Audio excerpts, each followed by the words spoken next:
Welcome to the Commercial Real Estate Show, your source for insightful analysis and enlightening discussions. Hello, I'm Michael Bull, your host to the world of commercial real estate. Thanks for being with us today.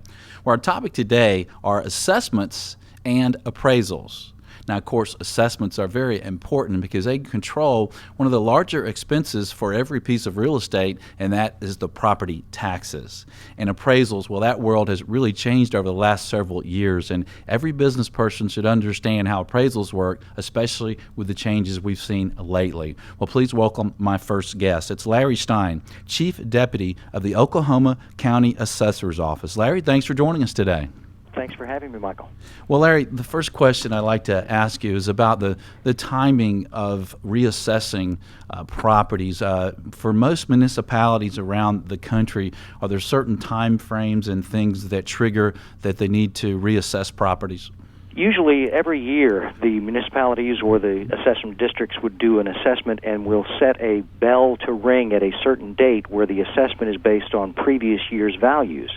And the reason that's so important is because that a budget is determined for the county operation or the city operation and also the schools, which usually benefit from the majority of the ad valorem dollars. Okay. And what about when a property sells? How many municipalities is a sale going to trigger an assessment? Well, you know, one sale doesn't usually make especially in commercial properties, it's very difficult to be able to get a good handle on a sale because the commercial properties may not be exactly the same. So you have to, take away from one, add to another to try and get some sort of a consistent representation of the value. In most municipalities, too, and other jurisdictions, you're always looking at last year's values. So you're trying to determine the current market based on last year's sales and comparable values to determine that current value. So if there's a dramatic change in this current year, that wouldn't be reflected until next year. I see. And is there some sort of mark-to-market requirement that if, and some people are worried when they buy a commercial property that, let's say it was assessed for $2 million and now they're paying $4 million, that their taxes are going to double?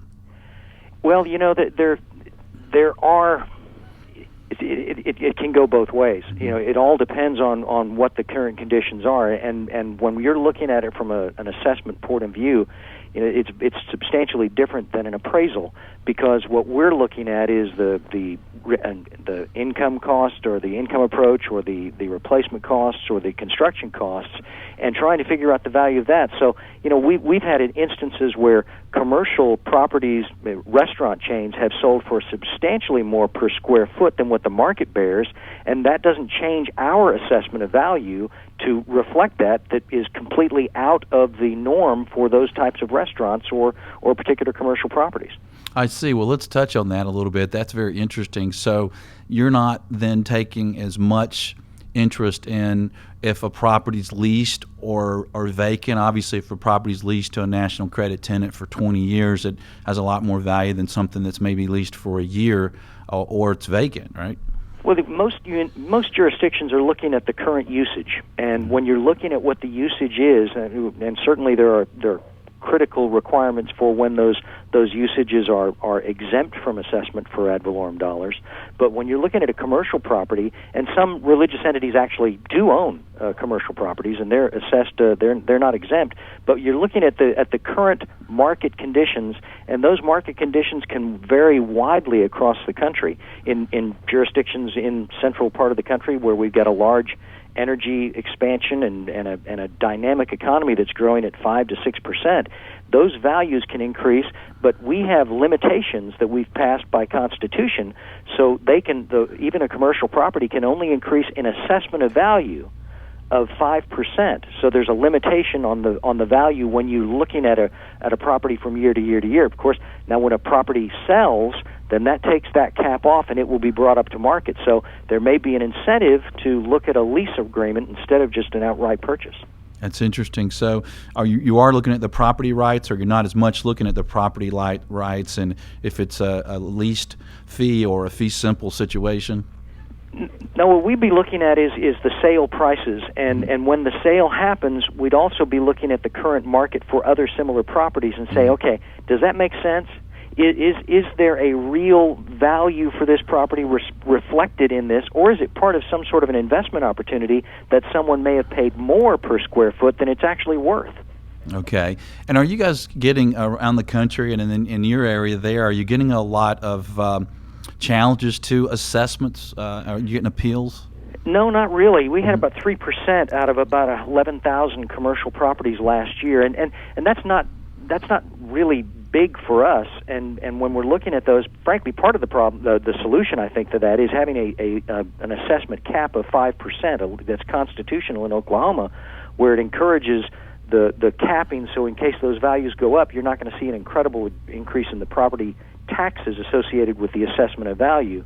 So that 5% limitation on commercial properties, which is unique and unusual across the country, it helps the businesses normalize or better plan for any increases. And of course, if they're dropping because of loss of revenue or any other factors, then we'll take that into an adjustment as well.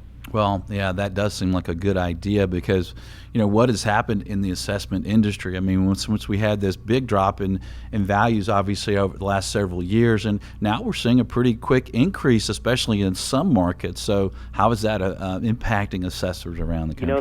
That's the beauty, I think, of what Oklahoma voters, we changed the Constitution to limit, about 12, 15 years ago, we changed the Constitution to limit to an increase in assessment, not taxes, because the taxes are based on millage rates that are changed by the voters. But we limited the assessment increases to 5% for both residential and commercial. And then just recently, 2 years ago, we reduced it even further for residential properties to a 3% increase in assessment of value. So someone who buys a house, and the value goes up dramatically, they're not going to see a dramatic increase to market. They're going to see a gradual increase of the assessment to catch up with the market values. Okay. And what advice would you have for entities, governmental entities around the country that are having a lot of challenges to assessments? Well, you need to realize that these customers are the ones that pay your salaries. Yeah. And if you have a relationship, it's a good idea to go down before you have to go and have a confrontation with them, to get to know the people that are in your entity that's going to be dealing with you. If they've got, in some municipalities and assessment districts, you could have 10 or 15 people that are dealing with it. In our jurisdiction, we've got 330,000 parcels, but we've got about 5 or 6 people that actually do all the adjustments and all the hearings. So you can spend a half a day and learn everything you can about everybody in the department, and that's a good way to start out so the next time you're coming in, you've got a name, you've got a face, and you've met with them before you have to give them some information that they may not like to hear. But the other thing is that the governmental entity, the representatives for the county or the city or the municipality, ought to be awfully darn friendly to you because you are paying their salaries. Yeah, it's interesting. We're talking with Larry Stein, who's Chief Deputy of the Oklahoma County Assessor's Office, and we're talking about assessments. And, Larry, when you're talking about assessments on large commercial properties, you're talking about some pretty big changes on the expense side of a property. What are some of the most interesting or maybe crazy things you've seen in an appeal process on some of these larger properties? Well, we have one customer that's been dealing with us. We probably end up going to court with them. We tried diligently to get to a number that would work. And remember, an assessment and an appraisal, substantially different. And when we were looking at the assessment of value, we were looking at this incredible structure, a beautiful warehouse. It was temperature sensitive. There was a lot of sensitive activities that had to have a particular environmental system associated with it. They were a multi-million-dollar multinational company, and they're trying to tell us that their property is worth about $30 a square foot. And we're saying, it doesn't really hold the value. We don't believe that's credible when we're looking at what you showed us on a tour of your facility, and we know we couldn't build something like this for less than $100 a square foot. So I don't see how we can get there, because our job by law is to value it according to the current market. And $35 is not representative of the current market. You know, the county of Oklahoma County actually purchased the old General Motors plant for about $13 a square foot, and that was a fire sale. We did it to expand our local Air Force base.